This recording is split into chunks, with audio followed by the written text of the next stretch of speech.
મિત્રો chapter number 14 continue કરીએ છીએ આપણે. લાસ્ટ ટાઈમ આપણે પીએન જંક્શન ડાયોડની ફોરવર્ડ બાયસ અને રિવર્સ બાયસ પરિસ્થિતિનો અભ્યાસ કરેલો. હવે એની વી વિરુદ્ધ આઈ લાક્ષણિકતાઓ સમજવાની છે. લાક્ષણિકતાનો મતલબ થાય વી વિરુદ્ધ આઈના આલેખો. તો આપણે ડાયોડને બેટરી સાથે જોડીએ તો વોલ્ટેજ સાથે પ્રવાહ કેવી રીતે બદલાય છે એનો અભ્યાસ એ લાક્ષણિકતાઓ કહેવાય. તો મિત્રો એ કરવા માટે પહેલાં આપણે ફોરવર્ડ બાયસ સ્થિતિનો અભ્યાસ કરીએ. તો ફોરવર્ડ બાયસ સ્થિતિમાં આ પીએન જંક્શન ડાયોડ છે. તો પીએન જંક્શન ડાયોડનો જે પી ધ્રુવ છે એટલે પી પ્રકારનો અર્ધવાહક એને આપણે બેટરીના ધન સાથે જોડીએ છીએ, પી પોઝિટિવ, અને આ ઋણ ધ્રુવ છે એને એન સાથે જોડે, એન નેગેટિવ, એટલે ફોરવર્ડ બાયસ થાય. અને ડાયોડના બે છેડા વચ્ચેનો વિદ્યુત સ્થિતિમાનનો તફાવત વી માપવો છે આપણે. એના માટે એક વોલ્ટ મીટર રાખ્યું છે. નોર્મલી ફોરવર્ડ બાયસમાં 2 વોલ્ટ સુધીનું વોલ્ટેજ લાગુ પાડવામાં આવે છે. એટલે આ 0 થી 2 વોલ્ટ માપે એ પ્રમાણેનું વોલ્ટ મીટર હોવું જરૂરી છે. ઓકે. અને પ્રવાહ માપવા માટે શ્રેણીમાં એક મિલી એમ્પિયર મીટર જોડ્યું છે. ફોરવર્ડ બાયસ જોડાણ હોય એમાં મિલી એમ્પિયરના ક્રમનો પ્રવાહ મળતો હોય છે. રિવર્સ બાયસમાં માઇક્રો એમ્પિયરના ક્રમનો મળે છે, એટલે ત્યાં માઇક્રો એમ્પિયર મીટર જોડીશું, એ વાત પછી. તો આ મિલી એમ્પિયર છે અને અહીંયા ચાલુ બંધ કરવા માટે એક સ્વિચ છે. અને આ જે બેટરી છે એની સાથે એક રિયોસ્ટેટ જોડેલું હોય જેથી વોલ્ટેજ આપણે અલગ અલગ 0.1, 0.2, 0.3 વોલ્ટ બદલી શકીએ. તો પ્રવાહ મિલી એમ્પિયરથી માપવાનો, મિલી એમ્પિયર મીટરથી, અને વોલ્ટેજ વોલ્ટ મીટરથી. તો રિયોસ્ટેટની મદદથી આપણે ક્રમશઃ વોલ્ટેજ બદલતા જવાનું જે અહીંયાથી મપાય, અને એને અનુરૂપ પ્રવાહ નોંધતા જવાનું. તો આપણને જુદા જુદા વોલ્ટેજ માટે પ્રવાહના મૂલ્યો મળી જાય. પછી પ્રવાહ વિરુદ્ધ વોલ્ટેજનો આલેખ દોરીએ. તો આલેખ પરથી જુઓ કે વોલ્ટેજનું મૂલ્ય અમુક સુધી વધે ત્યાં સુધી પ્રવાહ લગભગ 0 જેવો છે, એટલે એકદમ નહિવત જ વધે છે. તો આપણે પેલું V0ની વાત કરેલી ને, બસ એ V0 વોલ્ટેજ સુધી આવે ત્યાં સુધી પ્રવાહમાં એટલો બધો વધારો ના થાય, કારણ કે પેલું ડેપ્લેશન સ્તર ઓલરેડી હાજર હોય છે. તો એ અમુક વોલ્ટેજ સુધી પ્રવાહ નહિવત જ રહ્યો. અમુક વોલ્ટેજ પછી પ્રવાહ ઝડપથી વધવા માંડે છે. તો દાખલા તરીકે અહીંયા આપણે વિચારીએ કે સિલિકોન ડાયોડ હોય, આ સિલિકોનનો ડાયોડ હોય તો એમાં 0.7 વોલ્ટ પછી પ્રવાહ ફટાફટ વધે છે. જર્મેનિયમ ડાયોડ હોય તો 0.2 વોલ્ટ પછી પ્રવાહ ફટાફટ વધે છે. તો એ જે વોલ્ટેજ છે કે જે પછીના વોલ્ટેજ પછી પ્રવાહમાં ઝડપથી વધારો જોવા મળે તો એને થ્રેશોલ્ડ વોલ્ટેજ અથવા તો કટ ઇન વોલ્ટેજ કહેવાય છે. પીએન જંક્શન ડાયોડના ફોરવર્ડ બાયસમાં જે વોલ્ટેજ પછી પ્રવાહ ચરઘાતાંકીય રીતે વધવા લાગે અને ઝડપથી, એવા વોલ્ટેજને થ્રેશોલ્ડ વોલ્ટેજ અથવા કટ ઇન વોલ્ટેજ કહેવાય છે. તો એ કટ ઇન વોલ્ટેજ અથવા થ્રેશોલ્ડ વોલ્ટેજ પછી સહેજ વોલ્ટેજ વધારો તો પણ પ્રવાહ સારો એવો વધે છે અને પછી બહુ ઝડપથી વધે. તો આ ફોરવર્ડ બાયસ લાક્ષણિકતાથી. તો આપણે ફોરવર્ડ બાયસમાં જો મોટો પ્રવાહ મેળવવો હોય તો આ જે વોલ્ટેજ આપણે લાગુ પાડીએ એ થ્રેશોલ્ડ વોલ્ટેજથી વધુ હોવું જોઈએ. પણ પેલું યાદ રાખવાનું કે આની એક ચોક્કસ લિમિટ હોય, એનાથી ઉપર વોલ્ટેજ જાય તો આ બધું બળી જાય. એટલે એટલું મોટું નહીં રાખવાનું, 10-12 વોલ્ટ લગાડો તો ઉડી જાય બધું. ઓકે.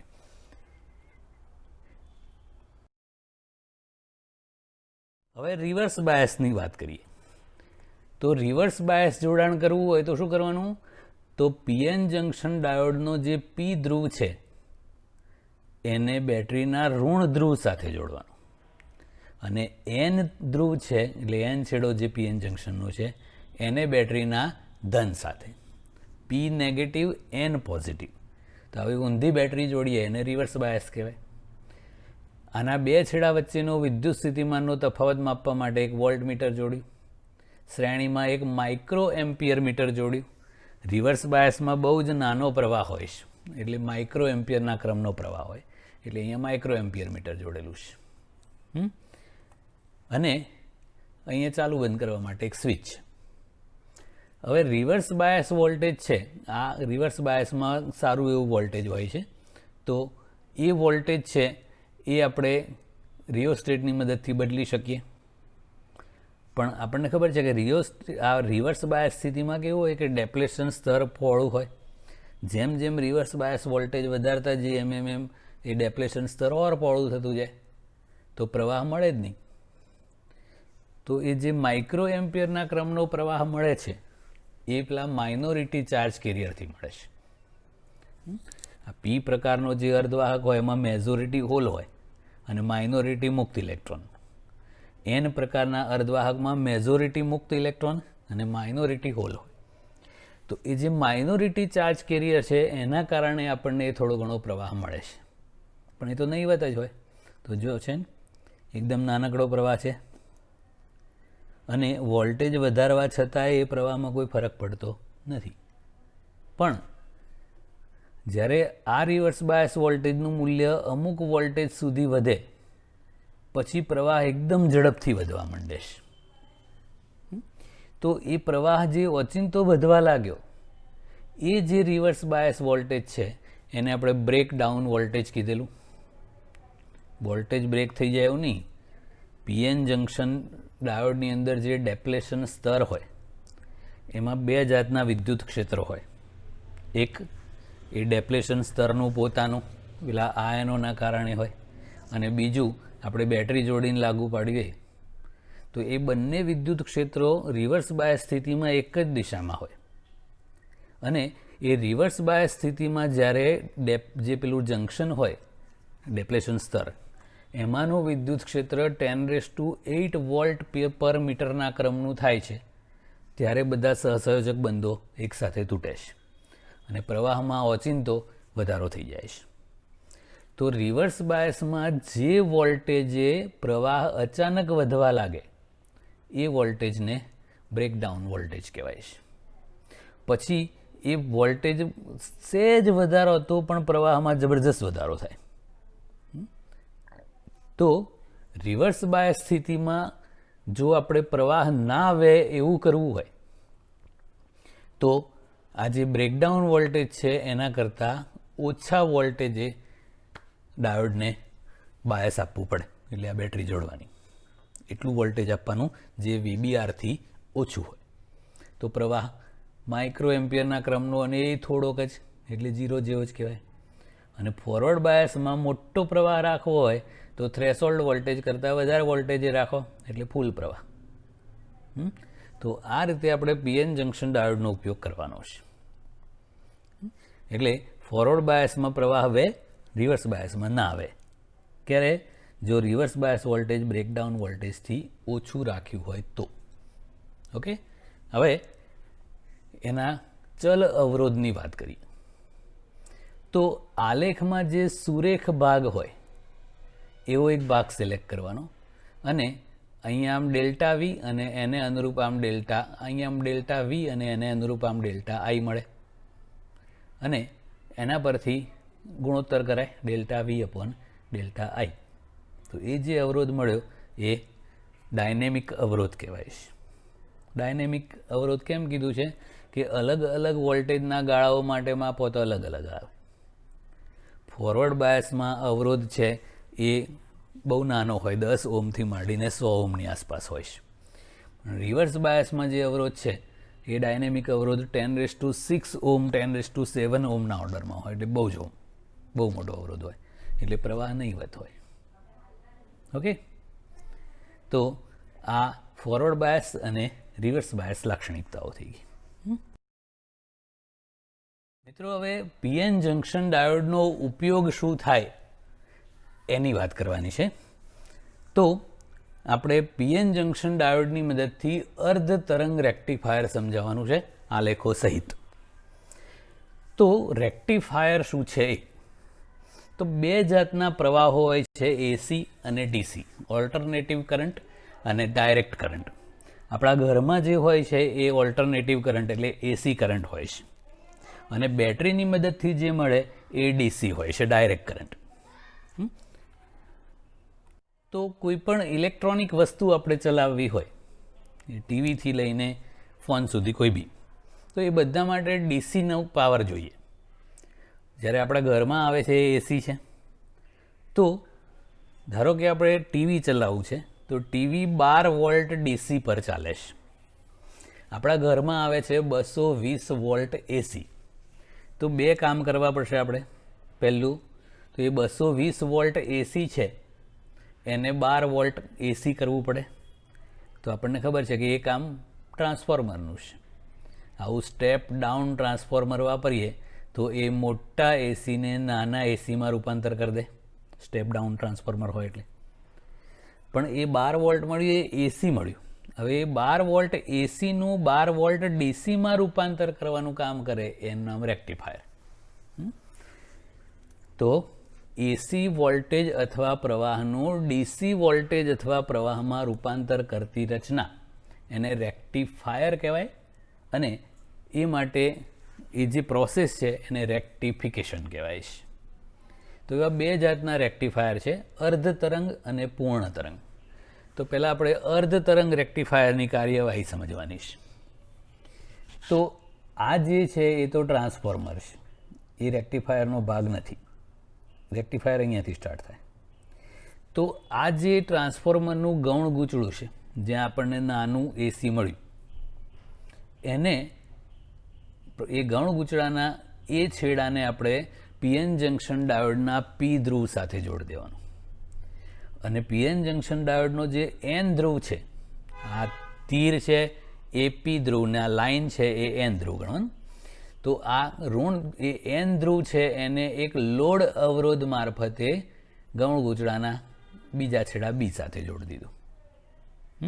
તો આ એ બી વચ્ચે જે વોલ્ટેજ આપેલું છે એ આપણું ઇનપુટ થશે, અને આ આરએલના બે છેડા વચ્ચે આપણને જે મળે એ આઉટપુટ કહેવાય છે. તો ઇનપુટ તો આપણને ખબર છે કે એસી જ છે, આ ટાઈપનું. એ પ્લસ માઇનસ થતું રહે, વધઘટ થાય અને પ્લસ માઇનસ પણ થાય. તો એ ઇનપુટ એસી છે, એવું આપણે અહીંયા આપ્યું. હવે એ જે ઇનપુટ એસી વોલ્ટેજ આપ્યું એ જ્યારે પ્લસ હશે આ છેડો, ત્યારે આ ફોરવર્ડ બાયસ બનશે, ત્યારે પ્રવાહ પસાર થશે. અને ઋણ થશે એ વખતે આ પી નેગેટિવ થઈ જાય એટલે રિવર્સ બાયસ પ્રવાહ થાય. અને એ રિવર્સ બાયસ વોલ્ટેજ છે એ બ્રેકડાઉન વોલ્ટેજથી નાનું હોય તો પ્રવાહ નહીવત જ હોય, એટલે આપણે 0 જ ગણી લેવાનો છે. ઓકે, આખી ડિટેલ કાર્યવાહી આપણે સમજીએ છીએ. તો આ જે બધું વર્ણન છે એનું પ્રોપર ડિટેલ આપણે કાર્યવાહી સમજીએ. તો ધારો કે આ પહેલું અર્ધચક્ર છે, એ દરમિયાન આ ગૌણ ગૂંચળાનો એ છેડો છે એ ધન બન્યો અને બી છેડો છે એ ઋણ. તો આપણે એ પરનું ઇનપુટ ગણીએ છીએ, આ જે છે ને. તો એ છેડો કેવો બન્યો? ધન. હા, તો આ ધન અર્ધચક્ર દરમિયાન આ ધન બન્યું, એ પોઝિટિવ છે, અને આ પી પોઝિટિવ થાય એટલે ફોરવર્ડ બાયસ. ફોરવર્ડ બાયસ હોય તો પ્રવાહ પસાર થાય, તો એમાં થઈને આ પીએન જંક્શન ડાયોડમાં થઈને આરએલમાં થઈને બીમાં થઈને ગૌણ ગૂંચળામાં આમ પ્રવાહ આખો કન્ટિન્યુઅસ થાય. તો આરએલમાં ઉપરથી નીચે તરફ પ્રવાહ વહેતો હોય તો આપણને એક્સ અને વાય વચ્ચે, એટલે કે આરએલના બે છેડા વચ્ચે આઉટપુટ મળે. તો એ આઉટપુટ આપણને આ રીતે મળ્યું. હવે બીજું અર્ધચક્ર ચાલુ થયું ઋણ. તો આ એ છેડો ઋણ થયો અને બી છેડો હવે ધન થઈ ગયો.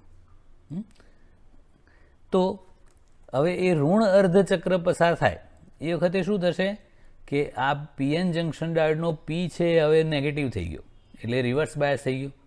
તો પ્રવાહ પસાર ના થાય, તો અહીંયાથી કોઈ પ્રવાહ વહેતો નથી. તો આરએલના બે છેડા વચ્ચે આઉટપુટ વોલ્ટેજ 0 થઈ જાય.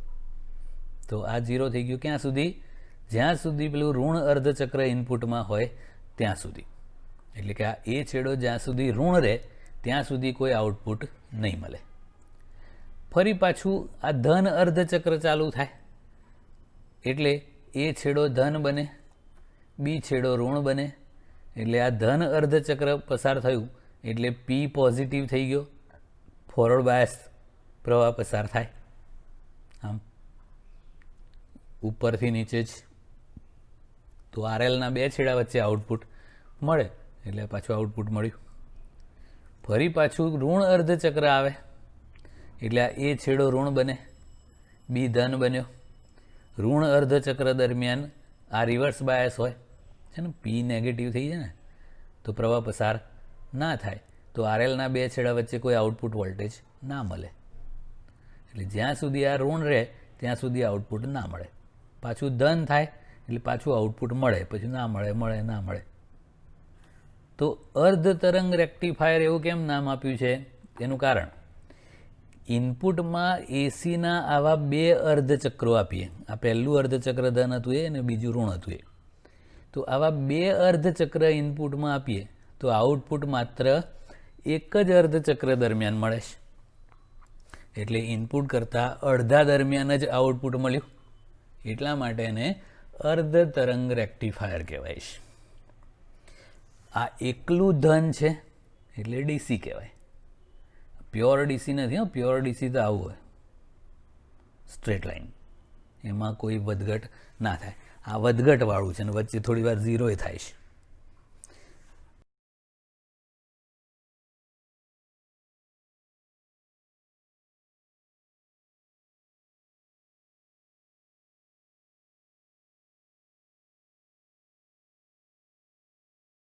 તો મિત્રો આપણે જે અર્ધ તરંગ રેક્ટિફાયર જોયું એમાં પેલું ઋણ અર્ધચક્ર દરમિયાન આપણને આઉટપુટ મળતું નહોતું. તો એ ખોટનો ધંધો થયો. તો હવે બંને વખતે આઉટપુટ મળે અને બંને વખતે ધન જ મળે એવું કરવું છે. પૂર્ણ તરંગ રેક્ટિફાયર એ સમજીએ. તો પૂર્ણ તરંગ રેક્ટિફાયરમાં આવા બે પીએન જંક્શન ડાયોડનો ઉપયોગ થાય છે. અને આ જે ગૌણ ગૂંચળું છે એમાં એક મધ્યસ્થ જોડાણ સેન્ટર ટેપ હોય છે. જોડાણ કેવી રીતે કરવાનું છે? તો પીએન જંક્શન ડાયોડ 1 છે એનો પી ધ્રુવ છે ગૌણ ગૂંચળાના એ છેડા સાથે જોડે. પીએન જંક્શન ડાયોડ 2નો પી ધ્રુવ છે એને ગૌણ ગૂંચળાના બી છેડા સાથે જોડ્યો. પછી બંનેના એન ધ્રુવો છે એને એક સામાન્ય બિંદુ સાથે અહીંયા જોડી દીધા. અને એની સાથે એક લોડ અવરોધ અને લોડ અવરોધને સેન્ટર ટેપ સાથે આમ કુદાડીને લીધેલું છે અહીંયા અને પછી સેન્ટર ટેપ સાથે જોડી દીધું. તો અહીંયા કોઈ કનેક્શન નથી એમ સમજવાનું. આવું આમ ઉપરથી આવીને જાય છે. ઓકે, હવે કેવી રીતે વર્ક કરે એ સમજીએ. ટૂંકમાં પેલા કરતાં આમાં ફરક શું છે કે આમાં બે પીએન જંક્શન ડાયોડનો ઉપયોગ થાય અને ગૌણ ગૂંચળામાં એક સેન્ટર ટેપ હોય, મધ્યસ્થ જોડાણ. ધારો કે આ ગૌણ ગૂંચળું 50 આંટાવાળું હોય તો પહેલાં 25 આંટા વીંટાળવાના, પછી થોડોક તાર બહાર કાઢી લેવાનો અને પછી પાછા બીજા 25 વીંટાળી દેવાના. તો આ વચ્ચોવચ્ચથી એક કનેક્શન મળી જાય, એને કહેવાય સેન્ટર ટેપ અથવા મધ્યસ્થ જોડાણ. અને હવે એની કાર્યવાહી સમજીએ. તો આ બધું વર્ણન આપણે ડિટેલમાં સમજીએ છીએ આલેખ સાથે. તો આ જે છે એ ડાયોડ D1નું ઇનપુટ છે, આ એ પરનું છે એ. અને આ બીજો આલેખ છે આ ડાયોડ D2 પરનું ઇનપુટ એટલે આ બી પરનું ઇનપુટ છે. ફાઇનલ આઉટપુટ આપણને આરએલના બે છેડા વચ્ચે આમ મળે છે એ આ છે.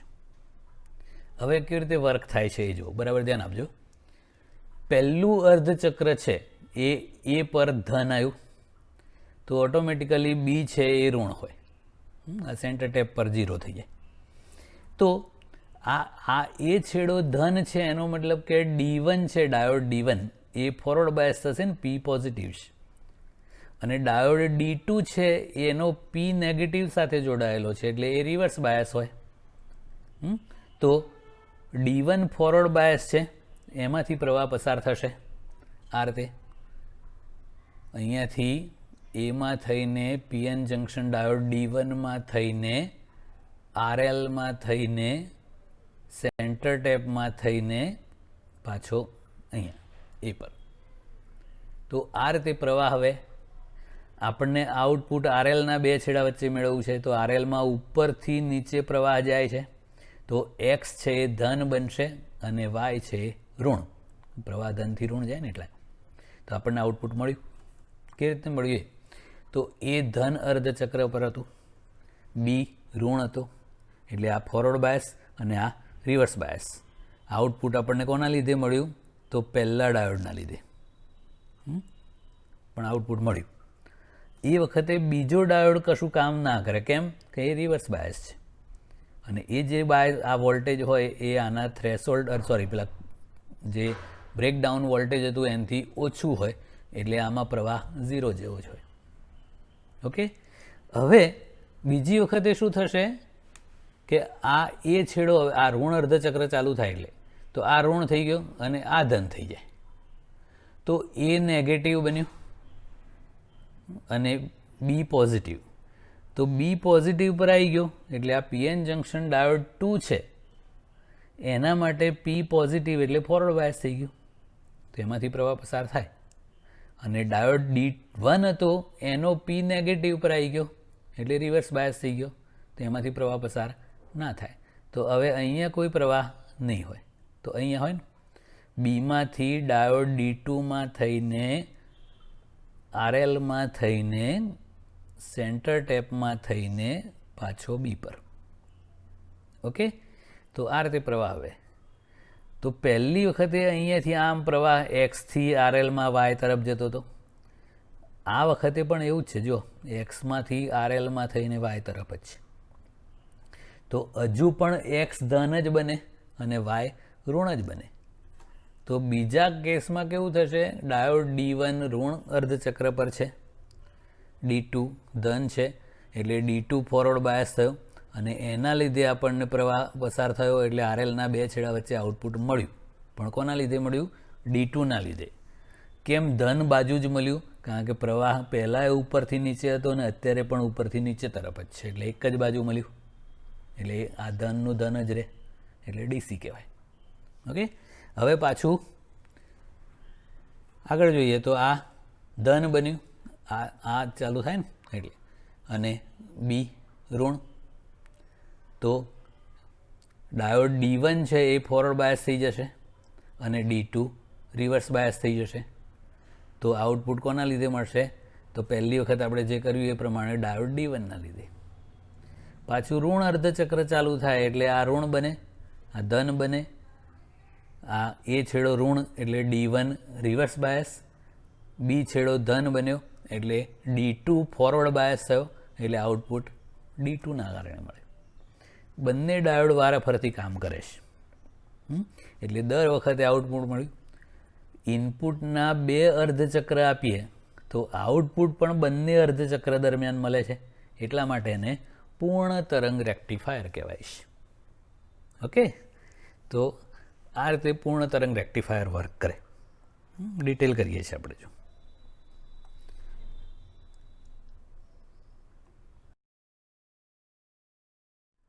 તો મિત્રો, પૂર્ણ તરંગ રેક્ટિફાયરની આપણે જે વાત કરી એમાં ઇનપુટના બે અર્ધચક્ર હોય તો આઉટપુટમાં પણ બે અર્ધચક્ર મળે એટલે પૂરેપૂરું આઉટપુટ મળ્યું.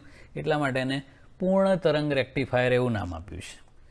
હવે એની બીજી ખાસિયત શું છે કે પેલામાં એક એસી સાયકલ હોય આખું, તો એક જ આવું રિપલ મળતું હતું. આવું એક તરંગ, એને રિપલ કહેવાય છે.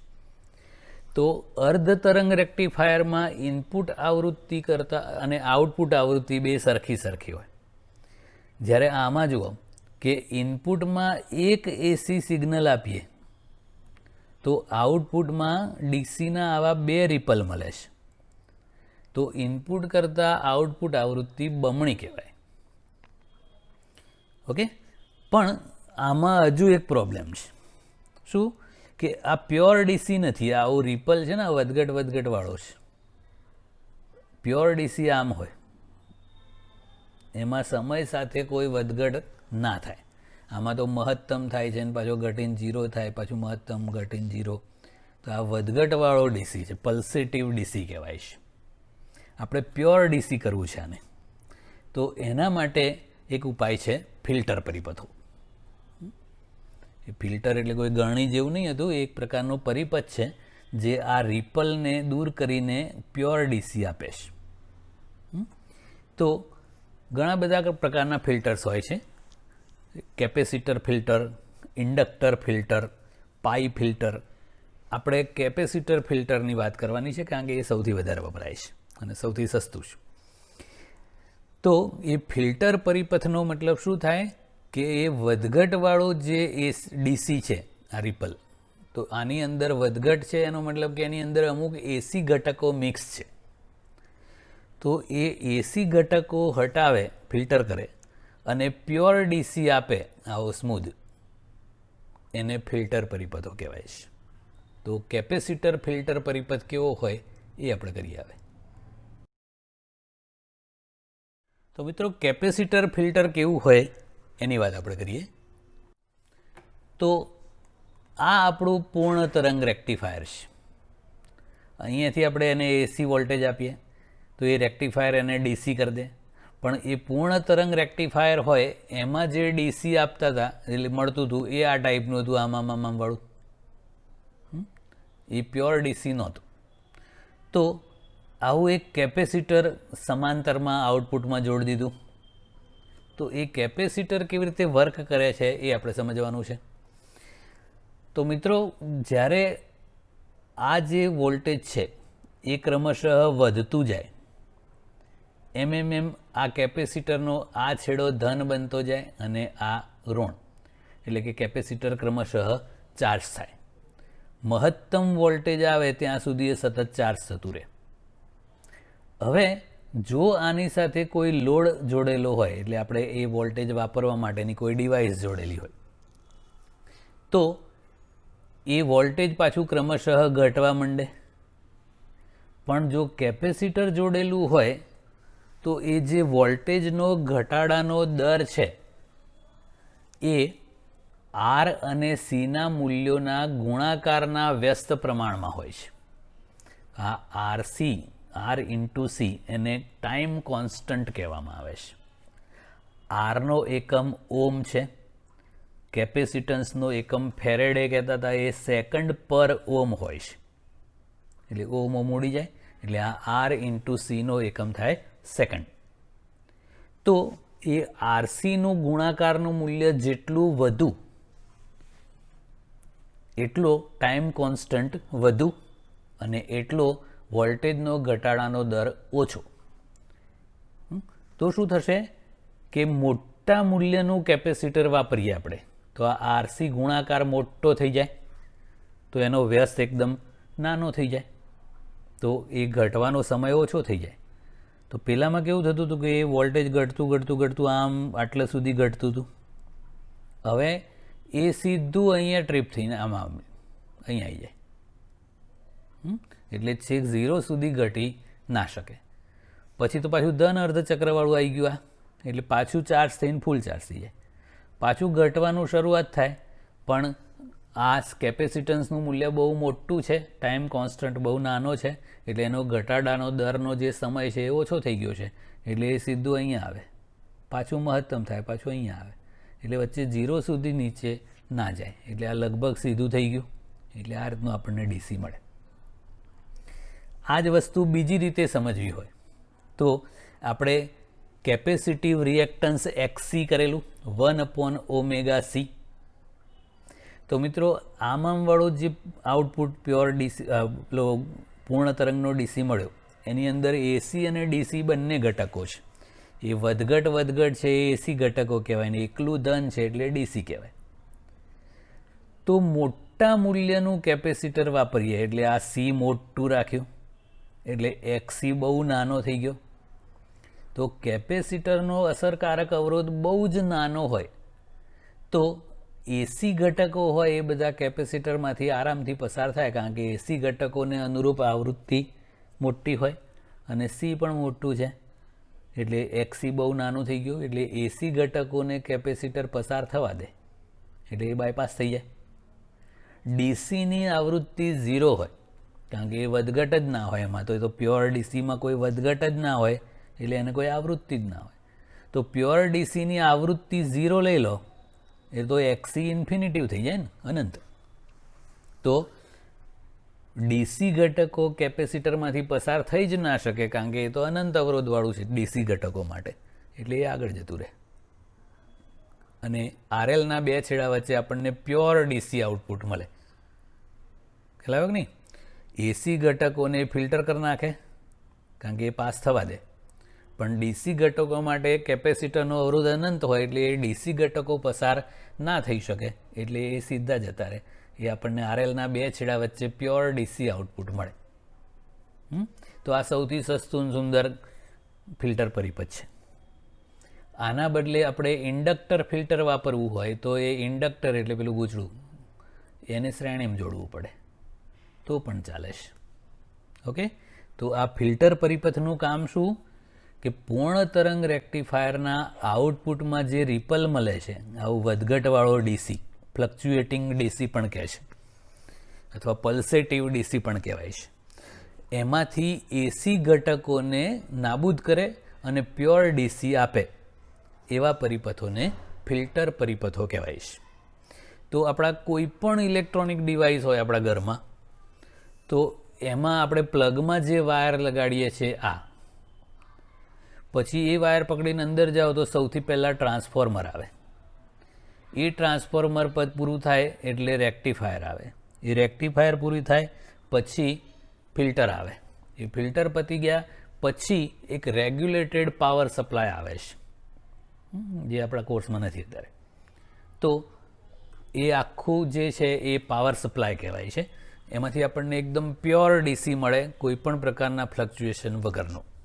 અને કોઈપણ ઇલેક્ટ્રોનિક ડિવાઇસને ચલાવવા માટે એકદમ પ્યોર ડીસી હોવો જરૂરી છે, નહીંતર ડિવાઇસને નુકસાન થાય છે. એટલે એ પાવર સપ્લાય એ કોઈપણ ઇલેક્ટ્રોનિક વસ્તુનું બહુ જ મહત્ત્વનું પરિબળ છે. ઓકે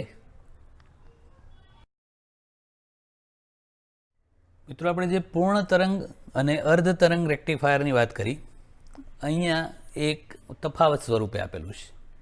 અર્ધ તરંગ રેક્ટિફાયરમાં એક જ પીએન જંક્શન ડાયોડ વપરાય, પૂર્ણ તરંગમાં 2 પીએન જંક્શન ડાયોડ. અર્ધ તરંગ રેક્ટિફાયર હોય તો આઉટપુટમાં માત્ર એક જ અર્ધચક્ર દરમિયાન આઉટપુટ મળે છે, જ્યારે પૂર્ણ તરંગ રેક્ટિફાયરમાં બંને અર્ધચક્ર દરમિયાન આઉટપુટ મળે છે. અર્ધ તરંગ રેક્ટિફાયરમાં જે ટ્રાન્સફોર્મર છે એના ગૌણ ગૂંચળામાં કોઈ મધ્યસ્થ જોડાણ નથી હોતું, સેન્ટર ટેપ, એટલે સાદું ટ્રાન્સફોર્મર હોય. જ્યારે પૂર્ણ તરંગમાં સેન્ટર ટેપ ટ્રાન્સફોર્મર વાપરવું પડે.